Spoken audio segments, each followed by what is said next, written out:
I am Max from Test Drive Blogs, and today I'm going to show you why the Ford Ranger is the perfect first car.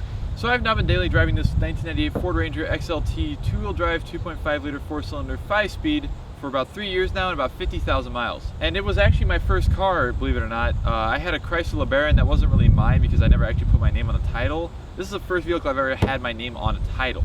And it was my first stick shift vehicle I really drove, and among other things.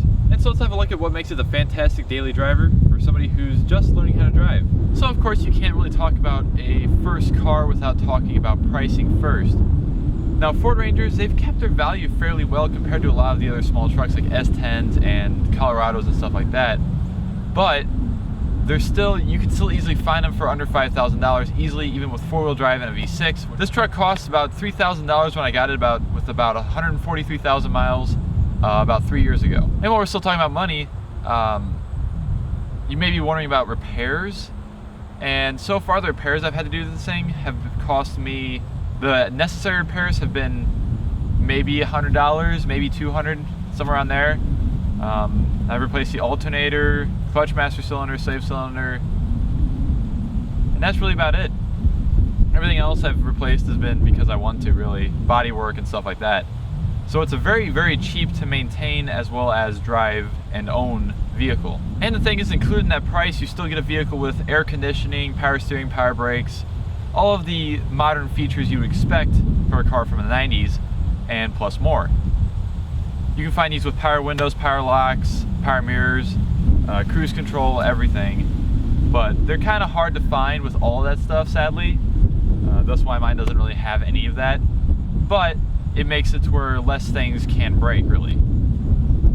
So you're not spending all kinds of money and time trying to fix, oh, my power window motor went out or whatever. It's just simple and you can replace it easily. And really the Ranger can be good for somebody who's not a car enthusiast, or maybe they are a car enthusiast, because it's actually really fun to drive, believe it or not. Compared to a lot of the cars I've driven, a lot of front-wheel drive cars, this is actually really fun to drive.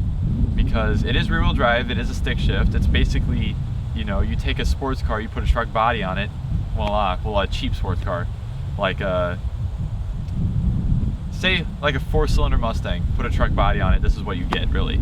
The stick shift transmission only adds to how fun it is to drive, and of course it adds to reliability as well. It actually handles decently for being a truck, honestly. It's kind of surprising.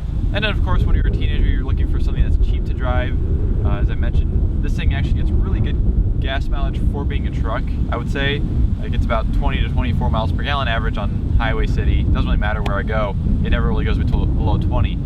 So it actually gets really good gas mileage. As well as, of course, it's actually somewhat practical as well. You have, especially with the extended cab as you see here, you have 2 rear seats as well as storage area back behind, and then you have the entire bed to put stuff in. And you can also get the long bed single cab version, say if you need to haul wood or whatever in the bed, you can get a longer bed, or you can get more interior space like this.